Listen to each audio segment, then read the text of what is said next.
हिंद भारत आपकी अपनी आवाज। नमस्कार, मैं पूजा हिंद भारत न्यूज में आपका स्वागत करती हूं। आज हम बात करेंगे आर्टिकल 370 के बारे में कि जब वो जम्मू एंड कश्मीर से हटाया गया तो वहां पे क्या ही बदलाव देखने को मिले। भारत सरकार ने 5 अगस्त 2019 को जम्मू एंड कश्मीर से आर्टिकल 370 हटाने का फैसला किया था, जिसके तहत जम्मू एंड कश्मीर को मिला विशेष राज्य का दर्जा खत्म हो गया और इसी के साथ एक झंडा, एक विधान का प्रारूप जम्मू एंड कश्मीर में भी लागू हो गया।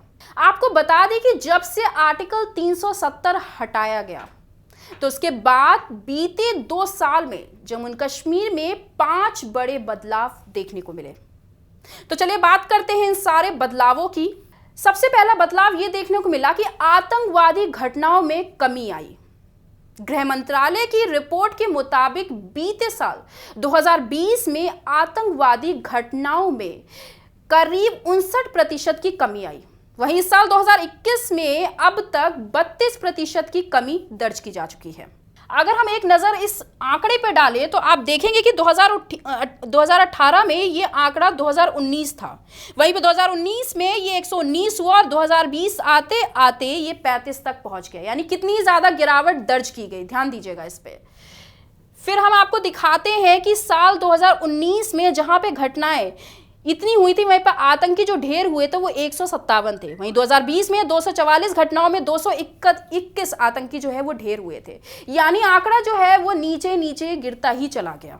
वहीं पर अगर बात दूसरे बदलाव की जाए तो पत्थरबाजी और अलगाववाद की दुकान पूरी तरह से बंद हो गई। चलिए अब बात करते हैं तीसरे बड़े बदलाव की। भ्रष्टाचार पर रोक लगी और तेज गति से विकास कार्य होने लगा। सभी घरों में बिजली भी पहुंचाई गई। बता दें कि अब जम्मू एंड कश्मीर और लद्दाख में 8000 किलोमीटर लंबी सड़क बनाई जा रही है। नए अस्पताल और स्टेडियम भी बनाए जा रहे हैं।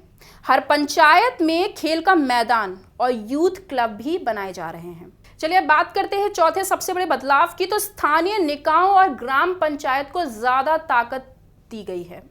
वहीं पे अगर बात करें 5वें बदलाव की तो कश्मीरी, ध्यान दीजिएगा, कश्मीरी पंडितों की पुनर्वास योजना में तेजी भी आई है। इतना ही नहीं, इस साल सितंबर में जम्मू एंड कश्मीर प्रशासन ने कश्मीरी पंडितों की संपत्ति को अवैध कब्जे से मुक्त कराने के लिए पोर्टल की शुरुआत भी की है। सबसे पहले हम बात करते हैं गोरखा समाज के लोगों की जिंदगी कैसे बदली। तो आपको बता दें कि दरअसल अगर अनुच्छेद 370 नहीं हटता तो गोरखा समाज के हजारों लोगों को जम्मू एंड कश्मीर में वोट डालने का अधिकार कभी नहीं मिलता। इन लोगों का कहना है कि हमारे पूर्वजों ने इतने बलिदान दिए देश के लिए, इस राज्य के लिए, फिर भी हमें फंडामेंटल राइट से वंचित रखा गया। जम्मू के गोरखा नगर निवासी रूप बहादुर के परिवार की 4 पीढ़ियां पहचान के अधिकार की लड़ाई लड़ते लड़ते गुजर गईं, लेकिन उन्हें उनका हक मिला जाकर 5 अगस्त 2019 को, जब प्रधानमंत्री नरेंद्र मोदी के नेतृत्व वाली सरकार ने जम्मू एंड कश्मीर से अनुच्छेद 370 हटाने का ऐतिहासिक फैसला लिया था। रूप बहादुर का कहना है कि सही मायने में तो हमें आज़ादी 5 अगस्त 2019 को ही मिली है, जिससे कि हमारी एक नई पहचान बन गई। वहीं रूप बहादुर की पत्नी करुणा छेत्री ने भी कहा कि 370 हटने से हमें पहचान पत्र मिला, डोमिसाइल भी मिला, अब स्टेट की नौकरी भी मिलेगी। इस ऐलान के साथ ही जम्मू एंड कश्मीर में रह रहे गोरखा समाज के लोगों को 9000 वाल्मीकि समाज, गोरखा समाज के मतलब 9000 लोग और वाल्मीकि समाज के 7000 से ज्यादा लोगों को नागरिकता भी मिली। वहीं बंटवारे के समय पाकिस्तान से आए वो शरणार्थी, जिनकी संख्या अब करीब 1.5 लाख है, उन्हें भी वो सारे अधिकार दिए गए जो जम्मू एंड कश्मीर में रहने वाले दूसरे नागरिकों को दिए जा रहे थे। चलिए अब दूसरे बदलाव की बात करें, या दूसरा जो नया युग देखने को मिला जम्मू एंड कश्मीर, वो ये था कि जम्मू एंड कश्मीर में 4 लेन वाली विकास में भी रफ्तार आई। अनुच्छेद 370 नहीं हटता तो जम्मू एंड कश्मीर में विकास की रफ्तार 4 लेन में नहीं दिखती। यहाँ 4 लेन का मतलब है सड़क, स्वास्थ्य, स्पोर्ट्स और रोजगार के क्षेत्र में तेज विकास। इसी कड़ी में बारामूला से गुलमर्ग को जोड़ने के लिए 43 किलोमीटर लंबी सड़क बनाई जा रही है। ताकि टूरिस्ट के लिए गुलमर्ग पहुंचना काफी आसान हो जाए। इन सब में एक बड़ी बात यह भी है कि यहाँ विकास की सड़क शहर ही नहीं बल्कि गांव तक भी पहुंच रही है, जहां पहले ऐसा होना संभव नहीं था। बारामूला के पूर्व सांसद मोहम्मद दीन कसाना का कहना है कि यहाँ ना अस्पताल है ना तो कुछ है। ये रोड भी हमें मोदी जी की वजह से मिली है, क्योंकि वो गरीबों को ढूंढ ढूंढ कर निकालते हैं। ये सिर्फ अमीरों को नहीं पूछते, यानी मोदी सरकार सिर्फ अमीरों को नहीं पूछती बल्कि गरीबों के लिए भी बढ़ चढ़कर करती है। यहाँ साल 1965 से कोई रोड नहीं बनी थी, बट अब यहाँ पे विकास में लगातार इंक्रीमेंट ही देखने को मिल रहा है। वहीं पे अगर तीसरे बदलाव की बात करें तो बारामूला में एक नया सरकारी अस्पताल भी बना। बता दें आपको कि अनुच्छेद 370 नहीं हटता तो इतनी जल्दी बारामूला में सरकारी अस्पताल नहीं बन पाता। बारामूला में बन रहा ये मेडिकल कॉलेज पूरे नॉर्थ कश्मीर का इकलौता, ध्यान दीजिएगा, पूरे नॉर्थ कश्मीर का इकलौता मेडिकल कॉलेज है। जम्मू कश्मीर में कुछ 2 एम्स और अगर ध्यान दें तो 9 मेडिकल कॉलेज बनने हैं। अब अगर बारामूला की एक और केस स्टडी की बात करें तो जावेद अहमद बट का कहना है कि आम लोगों के लिए बहुत ज़्यादा आसान है।